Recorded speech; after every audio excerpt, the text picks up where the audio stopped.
So I'll just get started. So welcome again, Danish. Danish Thanks for Chaudhry. having me. Oh yeah, it's very much our honor. So to our podcast session, and with us here we have Dreamtim, myself, Wookie, and Cax, and we are all from Pirate Chain and from the BPSAA, the Blockchain Privacy, Security and Adoption Alliance. Great. So today, well, again, I was saying this is a great honor to have you with us, Danish. I was looking Thanks. at your LinkedIn profile, and I mean, you've had quite an illustrious career in the last 10, 15 years. You started at Square Trade. You spent 5 years at BlackRock, and among some other places, and then you came to be managing director at Bitcoin.com, and currently you are CEO of the Bitcoin.com exchange. Correct. Yeah, that's quite an illustrious trajectory. Thanks. So to get started, do you want to just tell us how you got started and the quintessential question that everybody asks? How did you come into crypto, and how it got you to where you are today? Yeah, for sure. Firstly, thanks for having me over. It's always an honor speaking to members of projects that I support or my exchange supports. So I guess you kind of did a quick overview of background. I did just taking it back to day one sort of thing.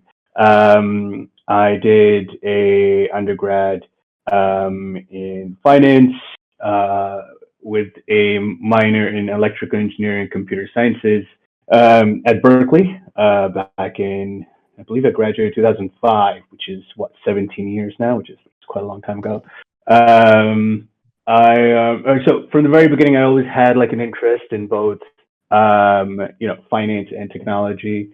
For various reasons, I grew up, my parents are doctors or whatever, but I grew up mostly around friends and parents who were within the finance industry, and I had a natural interest in the computer sciences side of things. So this is even before anyone had.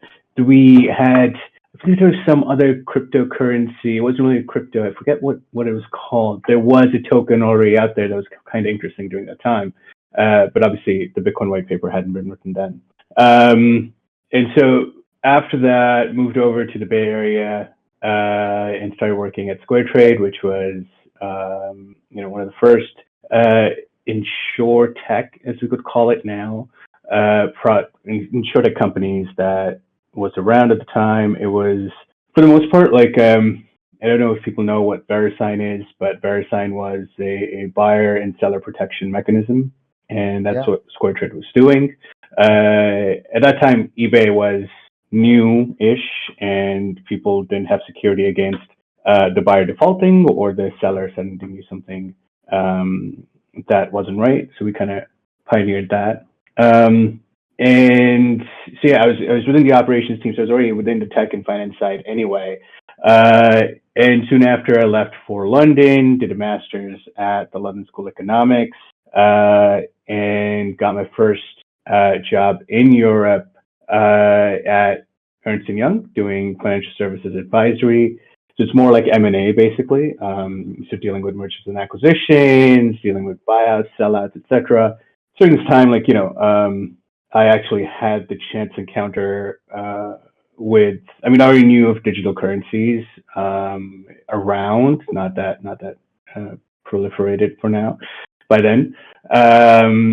But in dealing with a lot of finance stuff, a lot of tech stuff, came across the early stages of Bitcoin, where you could go to a faucet and a faucet would give you 50 BTC, and you could do that like every minute. And I remember buying my first Bitcoin was at about, I think it was like 65 to 67 cents. Wow. Yeah, so very, very early. Obviously, nobody holds on. I'd be surprised if you guys found somebody who still has their original Bitcoin without forgetting that they had Bitcoin, because when you buy something at 67 cents or 60 cents or $1 and it goes up to like $5, you immediately sell it, right? Like every normal human being would sell it. Like you can't be that diamond hands that you would still have that token from like $1 to like what is now 55K. Yeah, and primarily the main reason, well, I'll get to why I originally bought it in the first place, but I was doing M&A. We, at that time, 2008, the financial world collapsed, as you know, like everything, the subprime mortgage crisis happened. Most of the banks shut down. Most of the banks that I used to work with also shut down. And we did a lot of the M&A and transactions around the financial sector during that time. And so in one of the transactions we did was the BlackRock buyout of the iShares business. So not a lot of people know this. iShares obviously are the premier ETF products that are around now that people can easily just buy in their IRA, et cetera, et cetera. I remember being, do you sound Scottish almost? It's almost like, for some reason, but that just reminded me that BlackRock had a big office in Scotland that we used to go to. So we did the first buyout of iShares that was owned by Barclays at the time through BlackRock. And during that transaction, they said, hey, why don't you become a fund manager with us or come work on the team? And so through that, went on to BlackRock, which at the time, I think before I got hired, it was like 1,200 people, where I was one of 500 in Europe. And by the time I left, we were 18,000 people globally. We went from managing, 700 billion to 6 trillion. Me, myself, my desk, the equities desk we managed about, in total, I would say about 800 billion in UK, European equities, natural resources, etc. And so my portfolios would be like, $5 billion, for example, one portfolio. So they're fairly large. This was pension fund. Pension funds usually kind of invested with us so that we could maintain value for them, and other larger endowments, etc. So did that for a number of years, and then obviously you grow up. You go from 1,000 people to 16,000. You're like, I'm kind of over this. Went on to found a company called Money, MONI, which was it was like a fintech company. I don't know if you guys know what Revolut is. It's like a peer-to-peer. It's like a not decentralized, but it's like a small bank, basically, a digital bank. It's like an online bank, right? Yeah, it's like a digital bank, basically. There's no bank branch. You kind of just log on to your account and your money's there, sort of thing. So that's how banking should be, how crypto is, basically, sort of thing. So we found Money, which was supposed to solve the problem of peer-to-peer money transfer, not in the sense of Bitcoin or crypto, but more in the sense of we have a large population in the Northern Hemisphere, Europe, UK, North America, that sends money to the Southern Hemisphere. So, people migrate to the UK to earn pounds to send back to the family back in India, family back in Nigeria, in Africa, people in the US, immigrants in the US send money to South America, right? So that's a natural way the world kind of works, where people go from lower economically developed areas to better economically developed areas to better support their families home, right? So at the time, Western Union and MoneyGram were the premier destinations where we go to. And my co-founder, Lawrence Adaremi, who's now head of crypto for Cash App, with Jack Dorsey, we saw that, for every $100 that, some guy would send to his mother back in Nigeria, Western Union would take like $12, $15, right? It'd take $10 from this side, $5 in Lagos, and then by the time the money went to the mom, it was $85. You're just like, that's like a day's wage. So we created a digital bank with the main focus of it to be to allow people to send money to each other with little to no friction at the lowest cost possible, right? So raised, I don't know, $15-20 million. We sold it for 5x because by the time we were getting up and going, we had a lot of suitors already because, it was kind of like an innovative product at the time. I had the chance to actually integrate Ripple Ledger over there. So we were one of the first nodes to integrate Ripple before people knew what Ripple was, to allow a transfer from San Francisco to London and back to Fidor Bank, which was in Germany, within under a minute, right? So Ripple worked at the time. It didn't have that hatred. It just worked. At that time, I also, worked with M-Pesa, which is like a prevalent currency in Kenya, and various other digital systems. So I've been in this space, in this fintech space for a very long time. Then I became a VC at Hammer Perks, so I led a fintech insurtech incubator. And then now, I've been in the blockchain space for a while, and I knew Roger fairly well. I know Roger Ver. I know some of the Bitcoin.com team, like Mate, who's one of the co-founders. One of the guys, Eric Benz, who's CEO of Changely, is a good friend of mine, and he came to me like 2 years ago saying, "Hey, Bitcoin.com wants to put together an exchange." We figured he'd be the right kind of person, and so I came on board to help Bitcoin.com launch the exchange in 2019, hit the ground running in 3 months, set up everything, and then launched in September, and we've been growing since then. And yeah, I've been in crypto since, I guess, when I started at UI. One of the first reasons I was going to say is the reason why I bought Bitcoin in the first place was because I was exploring the Silk Road, trying to see, hey, what's going on? What is this Silk Road that I hear murmurs of at the time in smaller chat rooms? Somebody would mention it here or there. 4chan wasn't that big then. It was very undercover sort of stuff. And I noticed that the dollar value stayed the same. Like, let's just say you're buying a cookie on Silk Road, it's still $5. But there's a currency underneath it with this B logo that keeps changing over the course of 2 or 3 days because the FX market fluctuates. And so that's how I bought my first Bitcoin. Outside of just the faucets, I went through 4 different transaction hoops to actually get onto an exchange to buy my Bitcoin and then transfer it out and use this janky wallet to try and transact. And then you buy something on Silk Road and, you don't know what the fuck happened. And then, 3 months later, something shows up at your doorstep.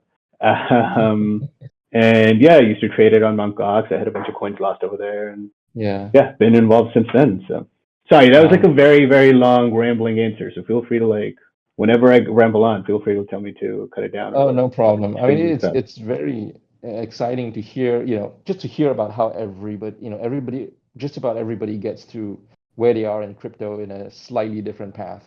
Yeah, definitely interesting. There's definitely some stories you hear around, which I'll enlighten you at some point. But yeah, sure you're saying? Right. Well, entirely side question. Out of curiosity, you can share or not share. So you bought it at 65 cents. Would you share roughly where you sold your stash? How much you sold your stash at? Yeah, dude. I've had both, right? I've bought it at 67 cents, bought it at $1. It goes up to $2.50. You sell it. Some of it you buy at $2 and it drops down to, I think there was a crash and it went down to 80 cents. And you're like, oh, this is kind of like a scam and very volatile. And, just the early days volatility, without having, I admit it, I didn't have the bigger vision for Bitcoin specifically. I had the bigger vision for peer-to-peer transfer of value, transfer of cash, because I know how M-Pesa works. I know how I had a fintech company sort of thing. So I know how important it is for me to send money to somebody in Philippines, for example, right? Like I can send USDT now, like in a second. And traditionally, it would take, I don't know, like a week to get there, or like 2 days with Swift charges. Also, I grew up in the U.S., so like, you know, writing a check to somebody was my life. But you know, I didn't have the longer term vision for Bitcoin specifically as the asset. So that's why, like, when it drops down below your buy price, you sell it at the bottom, sort of thing. So yeah, I bought 67. I may have sold it at $1.50 or $2. I bought it to probably sold it at like $1.87. But you know, it's been ups and downs since then. Yeah. So Sure, I'm not a billionaire Bitcoin holder, unfortunately. Yeah. Right. Hey, so just want to jump right in. So you mentioned, so right, with money, Sorry, it's there's some basically background noise that I can't really hear you. it's okay. So with money and what you're alluding to also, you know, there's a lot of crypto is about money remittance. And with a lot of crypto these days, it's all transparent, right? What do you think, you know, do you think privacy coins, you know, what role do you think privacy coins play in this sector? Sorry, could you repeat that? Because there was that Yeah. background noise. Sorry, could you repeat that question? Yeah. So what role do you think privacy coins play an important role in the money remittance sector, or you know, or privacy doesn't matter as much, or what do you think about privacy? Yeah, I think you know, whoever argues against privacy always has that age-old argument, like, oh, if you don't have anything to hide, then why do you need privacy, right? Yeah, Which to me is a bullshit argument. It doesn't matter if I have something to hide or not. It doesn't change the fact that if I'm a private person, I just don't feel like displaying to somebody that, you know, I don't want, like, take an example of, I deal with, obviously, in some of the circles, like with some ultra high net worth people who, you know, send money to each other. Now they have nothing to hide. They're on the rich list or whatever. They're fairly prominent, but like, this is an obscure example too. This isn't exactly why I'm anti-privacy either, but like anti-non-privacy either. But people can trace a transaction and look at his wallet. Oh, hey, you've got like $100 million sitting in your wallet, and then, you know, that spreads around. Then he gets extorted. Then he gets tons of messages, all this sort of stuff. Like privacy, that's just one of the many examples of why, like, you know, I think privacy in the digital space is very important. I know the whole premise of crypto or not the whole premise, but like a large premise of crypto and blockchain technology, well, not specifically blockchain, I suppose, it was more on the crypto side of things. Everything's open and transparent for people to see, and, you know, you can see the transactions going on, et cetera, et cetera. It's fine. You see the transactions going on, but like, you know, there should be an element of privacy where the user can opt for to hide their balance, like hide what they're doing, not in a negative sense, but at the same time, I think, you know, people should be able to protect themselves in whichever way they want. Like, you know, I don't, it's not that everybody's got dirty underwear that they need hanging out, but I just think, like, you know, the argument of, if you've got nothing to hide, why do you need privacy, is bullshit. And I think, you know, privacy could be needed for a number of reasons, and not just if you're doing something illegal. Oh yeah, for sure. I think, just, you know, my personal opinion is that the whole conversation about privacy has just been so well, hijacked and way off what it actually means. Right? Just any person on the street, the first thing you say about privacy, and they think about nefarious reasons. Exactly, right? Like, it's just so, I hate that. It's like it should be. You're right. It should be a basic human right. I hate that. It always peeves me also when people look to crypto and privacy and say, "Oh, that's nefarious. It's going to be used for illegal means." I'm like, your banking and financial institution, old structural system that I used to be in, is more private and obscure, and is actually done nefarious shit compared to like what we're doing in the crypto space. Like, it's just, that argument always peeves me off when people are like, oh yeah, you know, you're using crypto, you're going to use it for illegal things. I'm like, no, the number one laundered currency is the US dollar in the world. Right, like, you know, yeah. that's what, yeah. the number one most illegal thing that people do is print US dollars and ship it buy a piece of art from one place, ship it to the other, sell it, launder their money. Simple. Those are basic transactions that I've even seen happen, right? the amount of people actually using, what was that tweet? Like somebody, somebody tweeted out, FX Hedge tweeted out yesterday or the day before, where all this FUD started, that U.S. Treasury is now tracing institutions who are laundering money using cryptocurrency. And I think it was Mike Dudas and a couple others. And even I said, I'm like, you have to be an idiot to be using blockchain and crypto to be laundering money, because you'll know what will happen. You know what the transaction is going to, whereas you should have just used HSBC or Deutsche Bank, for example, right? Yeah, right. But yeah, I think privacy is a basic right for everyone, and I don't think it should be left up to somebody else to decide whether you can have privacy or not. Yeah. So actually, playing off of that, what do you think about the argument of optional privacy versus like Pirate Chain uses privacy by default? Yeah. Privacy by default, yes, it's fine. I mean, if people want to use Pirate Chain and by default it's private, I think that's perfectly okay. I think if you don't want the option of that, you can use multiple other chains, right? I think it's. Sorry, well, I guess what I mean is that, so with Pirate Chain, the idea is that by giving everybody privacy by default, you're empowering them with their privacy, and they can choose to opt out by revealing their transaction ID to whoever needs to see it. Versus optional privacy, such as, and I think this is fairly public knowledge for everybody in crypto now, that like Zcash having optional privacy.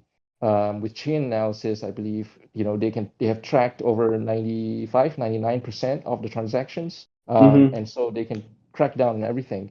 And so, I think, well, this is what I think. Just wondering what you think, whether, should coins that are really interested in it to be currencies, should they have privacy by default? So I do think they should. I mean, I am a proponent of an open and free system. I am a proponent of,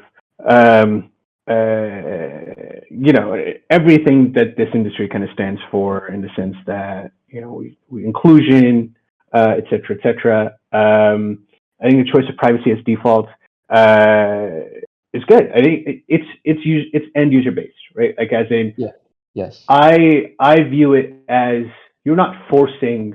It's like saying, we are going to force your US dollar to, show your bank account every time you spend it.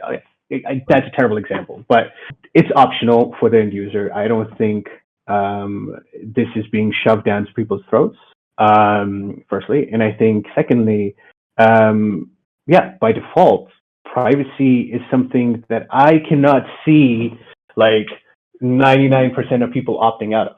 Right? Well, the argument that we're faced in is that when we discuss, optional privacy and privacy by default, the key to the whole equation that we have seen so far is the user.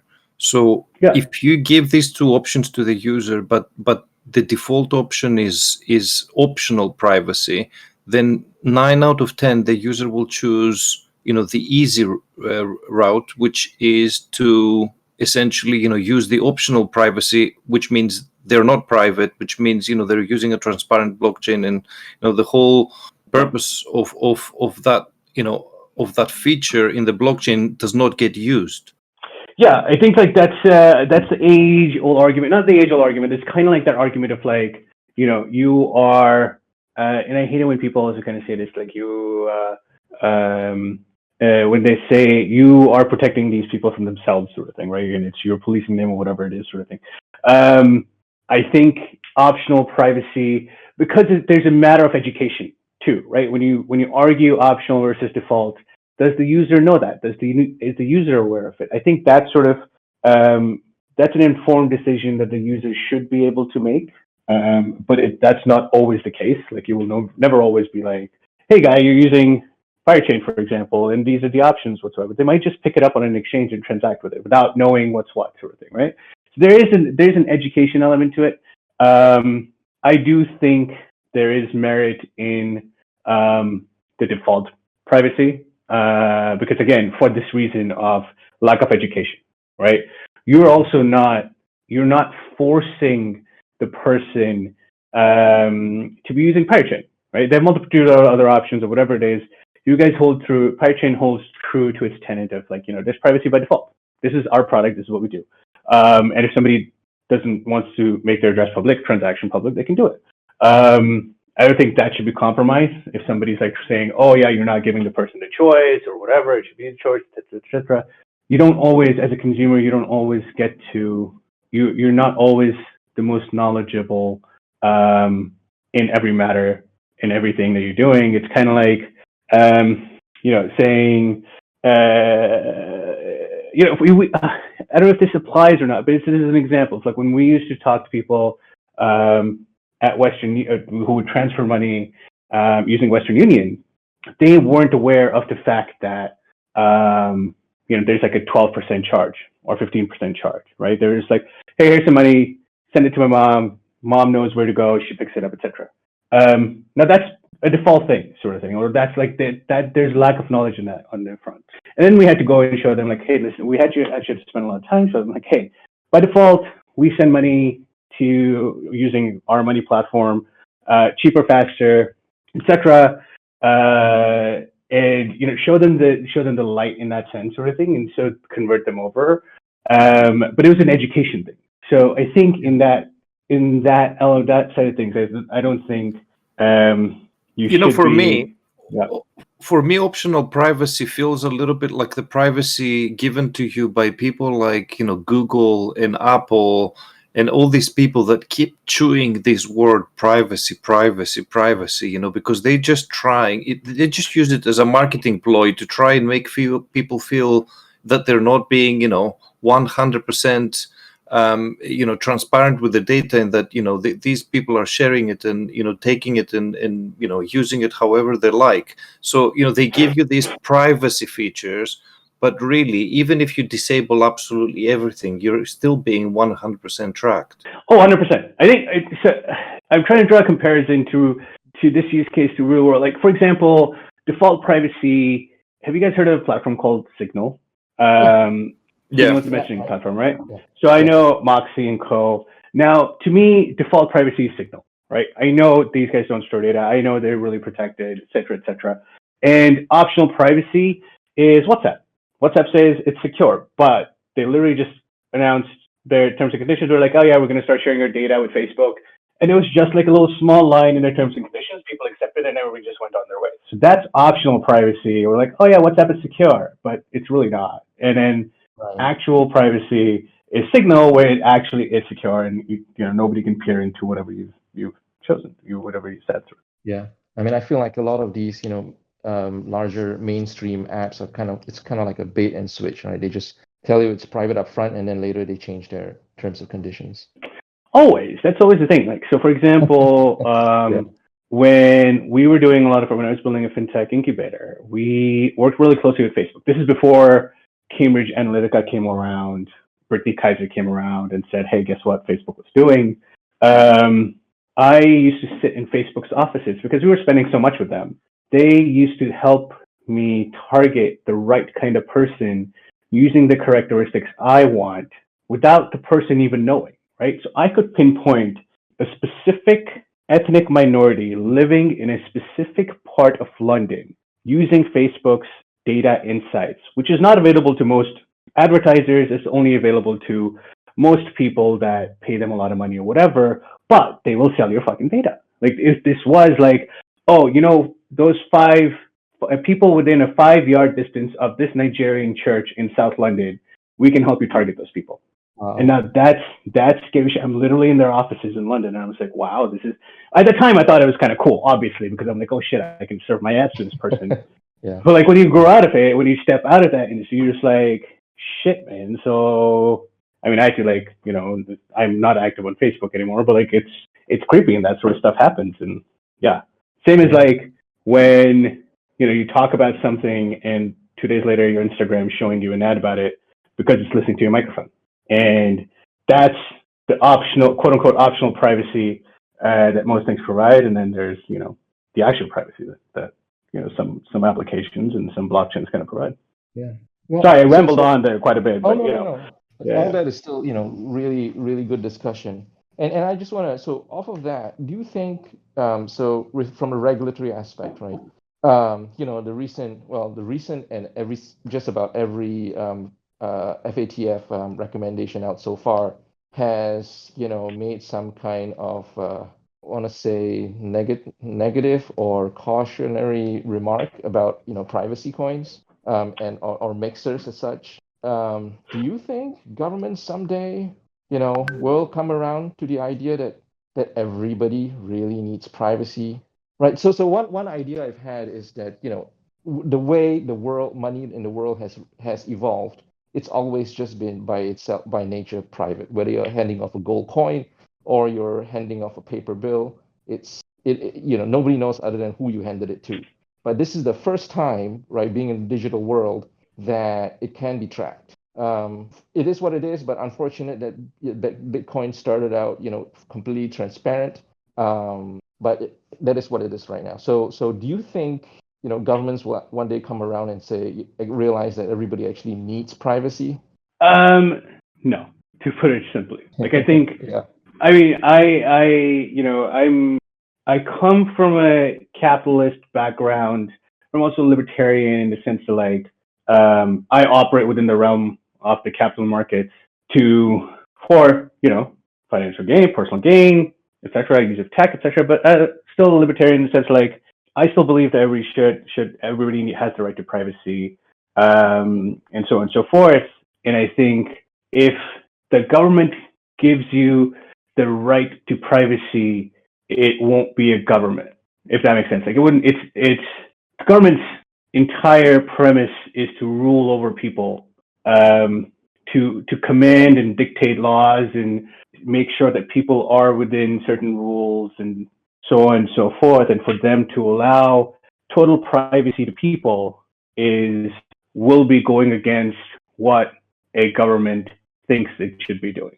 Does that kind of make sense? Like, as in, if you have the right to your own privacy, doing whatever it is you want to do, I don't think, in governments these days, I'm not saying like a completely idealistic government sort of thing. Right. Government these days would do that. Do you think there's any chance they might be forced to in that kind of position? Maybe. I don't know. I don't see the use case where, yes, of course there's certain types of privacy that the government needs to grant you, right? Like GDPR, for example, right? GDPR was protecting users' data from being sold to third parties, right? That's a basic protection. Yes, they should be doing that because you're trusting your government to do that sort of thing and protect you and make sure you're not scammed or you're not ending up on telemarketers lists and all that sort of stuff. Yes, I think there's certain measures that the government will be forced to undertake and allow its people if there's enough of an uprising. But I think when you ask the question, it's like, oh, will the government allow complete privacy? I take it as pure, true privacy where you will only allow certain amounts of data to be revealed about yourself that you allow and nobody else has access to, sort of thing. I don't think that point will ever exist, sort of thing, because I think normal governmental structures won't be able to function. Well, we say that because the government right now uses, the revenue and transactions and all these kind of things is the source of, their taxation, right? And this is why most people find it quite improbable that they will actually ever accept this, which, it's probably more realistic. But, they do tax us indirectly plenty. You think? What would you say? I mean, every product we buy, everything that we do, every time we go and fill up our tank at the petrol station, they put a levy on that. Oh yeah, no, I mean, sorry, yes, there is taxation.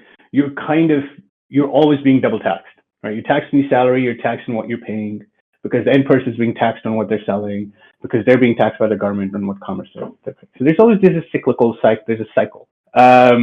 I do think, not to get into the whole ideology sort of thing at all, paying taxes is not a bad thing. I think people should pay the taxes based on whatever, because I think actually, I do think paying taxes is a good thing, but I do also think that there's a lot of things that people take for granted without realizing that what taxes go for, like your street cleaning, your garbage cleaning, etc., etc. Now, if there's a separate cost that says, hey, guess what?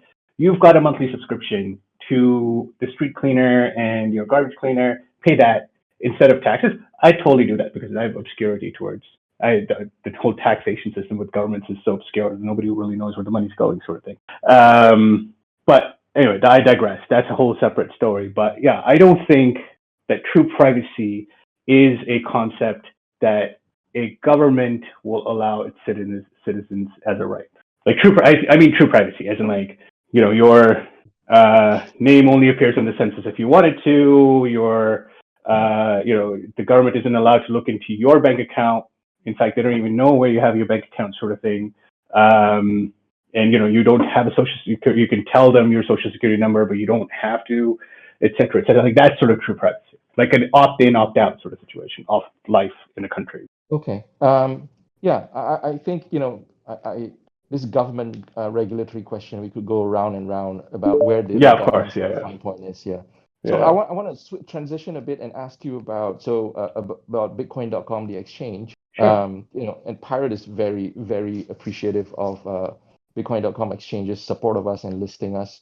So as CEO of Bitcoin.com exchange, do you support privacy and privacy coins, and where do you see privacy going in the next few years? Yeah, we support privacy. I support privacy. I cannot.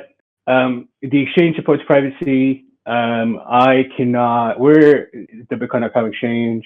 Bitcoin.com as a parent company, their views might differ from mine, so this isn't what their views are at all. Yeah, disclaimer. Sure. Okay. Disclaimer, but yeah, we support privacy coins. We've got zk-SNARKs list. We've got a few other. I mean, obviously they're pseudo privacy, but whatever it is. But we've got other privacy coins listed. I believe in giving users the choice, the options to make the choice. Right? I'm not saying I am only 100% privacy or I'm only 100%, Ethereum or 100% whatever other blockchain sort of thing. I believe in giving every one of my users the choice to make their decision based on what I present to them. Right? I'm not forcing them to do this. I am a long supporter of Pirate Chain. I think I first bought Pirate Chain back in it's not that long ago. 2018 isn't technically that long ago, but I think we started in September. Yeah, we started in September 2018. Yeah. So 2018.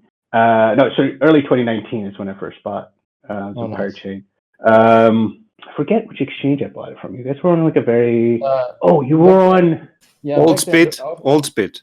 Yes, Allspit, and I remember I got hacked for 40% of my 40% of my Bitcoin and Pirate Chain. It was gone. Sorry to hear that. And since then, I had extractor. That's the dangers of keeping coins on an exchange. Not that I'm saying we're our custody and our platform is fairly secure, but I left it on Allspit one day, and the next morning I'm like, oh crap, 40% of my shit's gone. That's where I bought it first originally, early 2019, because I think it came in through the airwaves that, you're like a privacy coin, et cetera, and you guys were like the first ones that I listed, in 2019 as well. I think it was 2019 or early 2020 that we listed you guys, because I was a fan. But yeah, I mean, we like privacy coins, but we also believe in giving users the options to make the choice themselves. So what do you think, or what does, if the exchange or the company at all has any thoughts about how the privacy sector is going to grow, say in the next, 3 to 5 years and the next 10 years? Good question. I think the exchange, as an exchange and as a company, we don't take directional views publicly. Okay. Because we're I mean, just the sector as a whole, not Pirate or any specific. Yeah. No, we're a platform allowing access for all, et cetera. I think the privacy sector as a whole, I think it's going to be a growing sector. I think how the industry is moving and what certain things are happening around the world, both within crypto and outside of crypto, I think privacy is going to increase even more. The need for privacy, I suppose, and the tools to allow people to keep some privacy to themselves, not anonymity, but like, having the right to be private if they want to.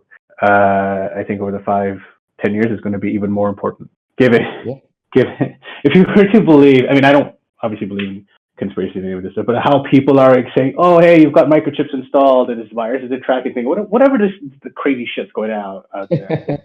It still kind of has an effect on those who are normal and can think rationally. You still almost have this thought process of like, okay, well, I don't want my name plastered somewhere. I don't want my wallet address given for KYC to some bullshit ICO that's going to scam somebody. Like, those sort of things. Like, I think the need for privacy is even greater, will be even greater more than ever in the future. So from what I know and what my personal opinion is that I think first in outside of crypto, the VPN industry is booming. Yeah. And then I think the overlap area is gonna be, I think there's going to be the digital world, the metaverse is gonna greatly expand. And this next idea, I forget who I heard it from, right? So like how the Europeans went to the America and discovered that land and then expanded westwards, and they brought on all this change and growth. And I think the digital world is an infinite, right, new world for lots of developments and very fast-paced growth. And so the way it's been, everybody has a pseudonymous profile on Reddit, on Twitter, and I think just going forward, at least in this digital world, everybody's going to have a pseudonymous profile. And to have that profile, you really need to have privacy. You need to be private. And in my opinion, it's just that I think privacy coins and not just currencies, right, but platforms that have built-in privacy will slowly, hopefully not in a catastrophic manner to be discovered, but that the users will learn that privacy is necessary in this world. Yeah, I think so too. I was actually just having a conversation with a developer at one of the large investment banks. I think he was trying to solve the problem of how do you stop somebody LARPing online and tie it to their real life persona, sort of thing. And I'm like, that's a problem that nobody wants you to solve. Like, it's not a thing. Like, you've got restrictions in the real world, but you've got a limitless world online. And I think you have the option to link your real world persona to your online persona, but you can choose not to as well. And I think you should have that choice. And I don't think somebody needs to be like, oh, hey, here's Danish, let's tie him to his online persona and track him around and all this sort of stuff. And I think that needs to be solved. And I think as metaverses grow and as people spend more time online, people like it's boundaryless, right? Like I live like in the Southern Hemisphere, in the Caribbean, right? But my online world is literally, me having chats with people in Japan or Norway or the US, whatever. Just as an example of my world thing, like that's my online world. Like I don't want that. That could be through Bitcoin.com, or it could be me as a general consumer speaking and interacting with somebody about something that is not related to my profession or my life. Like, do I want all of those tied in together? No. Do I want privacy between that? Of course, hell yeah. And I think that's how people view it, and that's how it's just going to grow, and people will realize that that sort of privacy is important. Oh yeah, I think and sorry, one more sort of broader question also before we go to kind of wrap this up. So how do you think do you have any ideas, or how do you think we can change the narrative on privacy, from the reflexive, oh, it's for nefarious reasons, to something that's basic human right? Do you have any thoughts about, how we can change the narrative? That's interesting. I think the tides have shifted a little bit already in the favor of needing privacy. But I think the historical and cultural narrative has always been, you should tell us who you are. We should talk about who you are. You should tell us who you are so we can keep you safe. Like that's been the general narrative in the world, right? Like you tell the government who you are, where you are, so quote unquote they can keep you safe. And then, the last 10, 20 years, we realized that the government can't keep us safe. And then over the last 10 years, we saw Cambridge Analytica happen and saw that online companies can't keep you safe or can't keep your data safe. And so I think it's happening, and I think part of this is I'm almost at the mind where I think the more you advocate, there's a difference between advocating for and like fighting for sort of thing. I think one's a little bit more aggressive versus the other one. I think the louder you advocate for privacy, I think the more larger forces, I think bigger entities that have more resources will fight it and bring about the narrative that, those fighting for privacy are the ones that are causing the protests, that are causing, bank heists and shit like that, basically. So I think part of it is, you advocate it, but the louder you shout about it, the more opposition you're going to get. I think at a certain point, you kind of have to let the natural order of things to happen. But obviously, it's kind of like saying, you know what, you can do whatever the fuck you want, but we'll be the safety net for when you jump off, and we'll catch you, sort of thing. It's that sort of a thing, right? So, right. Whereas normally I'd say like, yeah, take out a front page ad and say, listen, your data is not safe. Let us offer you some privacy, sort of thing. Somebody will see that, and then 20 other pages will come out saying, oh, those offering privacy are scams, or whatever it is, basically. So I think part of it's like, you almost want human realization to come around itself when they realize they're just being sheepled to the likes of, Google and Facebook. Because there's already a sector around it, right? Like, for example, people using DuckDuckGo, right? Their usage has grown like tenfold in the course of the last year, right? So I think there is a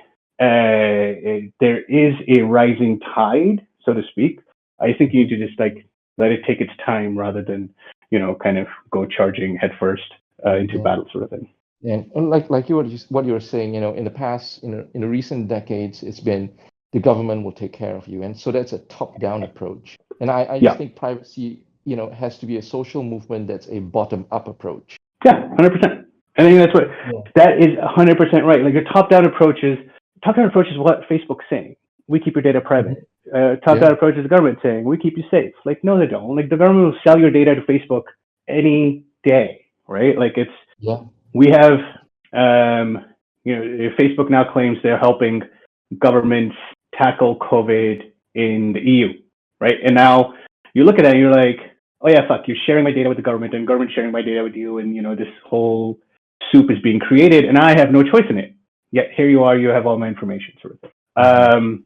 That's like a top-down thing. It's like, oh yeah, we're still keeping you safe, sort of thing. But yeah, the bottom-up approach is what needs to happen. That's why I mean to say, like, sometimes you just need to have self-realization kind of take place. You need to let people come around themselves while, still being there saying, hey, these are the tools that are available to you.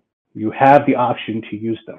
Not that you have to use them or you're fucked. It's more, hey, make the choice. Here are the tools. Here are the options. And decide for yourself. Yeah, agree. Hey, so we're coming up on the hour. I just wanted to give you a chance. Do you have any questions to ask us, or that you want to bring up? Yeah, no, I just wanted to know, like, Pirate Chain has done really well over the last 3 weeks, specifically, I suppose. More from a trading perspective. I have heard you've got a lot of interesting things coming up. I have not a lot of insight. I don't know if like atomic swaps was a thing, or was that just somebody mentioning something? But yeah, would love to hear what you guys are cooking. So yeah, like just sort of Tim, you wanted to jump in? Yeah, sure. I mean, well, there's quite a lot of things happening. I mean, one of the most recent developments is that we listed with Changely, which we hope that is going to help with the onboarding of some relatively new people to crypto. But there's a lot more stuff cooking right now, which one is an effort, yes, to get to be able to do atomic swaps. So that was a target for a very long time, and obviously, being in a true DEX is what Pirate is all about. There's more exchange, a couple more exchange listings possibly coming up in the future, and there's a lot of exciting development projects right now. We have a R&D department that is working on several fronts, and I believe that within the next couple of weeks we're going to start having updates that show us what's happening. But the real news is the revolution in following, and the explosion in social media about Pirate, and so many more people now finding out about it and realizing how important a project it is. That's, I think, the biggest thing that's happened to Pirate. And we're whilst we're enjoying the attention, I think it's great that people are discovering not just the project, but also getting all the privacy features that they can get from Pirate and protecting themselves. Good, as long as there's Yeah. usage of And I that too, think, which is yeah, great. one thing that we tried very hard to keep under wraps for a while, but I think at least the Pirate community knows this pretty well now, is that we're eventually going to have a ERC20 wrapped Pirate with Perfect. so from the point of Pirate, it will bring us increased liquidity. But from the point of the user, when they go out of Pirate into the ERC20 wrap Pirate, so we name it WAR, so WARR WAR. When they go out to WAR, they can trade. You start out with a D-linked anonymous account, go into a brand new ERC20 account, trade, do whatever you want, and then when you exit anonymously back into Pirate. Oh, nice. That's pretty good, actually. That's Yeah. pretty handy. So that's something that the community is very excited about. That and the atomic swaps. Nice. When is WAR coming out? Soon. I can't give you a deadline yet. There's one. Soon TM. Soon. Yeah, soon TM. Yeah. No, that's interesting. Yeah, I'm excited to see all of those. I think on the exchange front, I helped Cutius get the Changely bit done, because the CEO of Changely is a friend of mine, Eric, and so I kind of pushed him for it at a very discounted rate. And that's brilliant. Thank you for that. No worries. I just forwarded on Cutius to another person that I know who's the listing manager for a few others. So with my reference, I think they should be able to get hired on quite a few places. So hopefully that pans out well. Sorry, so I'm just gonna shamelessly ask you. You said so you previously worked with the founder of Cash App, right? No, yeah, not the founder of Cash App. So Lawrence Ederemi, who is the head of crypto at Cash App, was my co-founder at Money. Do you think Cash App would be open to listing Pirate? Dude, Cash App's not open to like anything other than like Bitcoin right now or Ethereum. Right. Just thought I'd ask. No, I know. It's a common question I get, but it's just not. They're not that open to too much right now, unfortunately. Yeah. Okay, so we thought to just want to close up with a sort of a fun question. So what's one funny thing that has happened to you in crypto, or at least the most memorable funny thing? So I used to be a director at a company called Skycoin, and this is like a lifetime experience, right? This is like an experience that you write in your memoirs, sort of thing. Obviously, there's other stories of like being on cruises, crypto cruises, being in Brock Pierce's house, all that sort of stuff. That's whatever. But in Malta, I met John McAfee. We spoke quite a bit. I sold him on Skycoin. I convinced him to get a Skycoin tattoo on his back. Oh wow! So when he went back home in the U.S., it was a pretty big deal. He posted a video of him actually getting the tattoo. In the center of his back was a giant Skycoin tattoo. And yeah, it shot us to the moon for lack of a better term. And then I went and spent a week at John McAfee's house in the U.S., hanging out with him, his wife, his dogs, his, I don't know, like 8 bodyguards for just the 2 of them.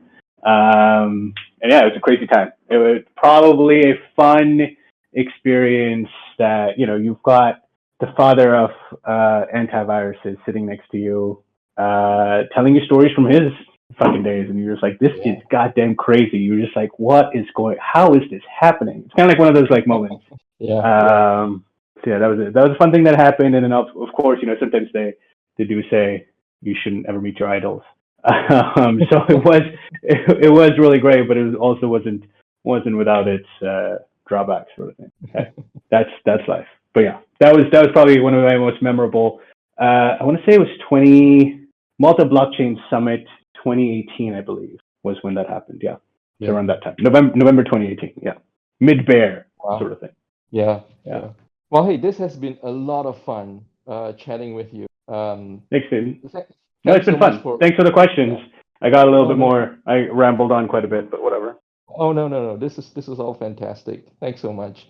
Tim, anything else? No, I just wanted to thank Danish very much for coming and talking to us today. It has been a pleasure and a very interesting conversation indeed. So thank you very much. Thanks for having me. This has been fun. Okay. I think Cax, I think you can stop recording now.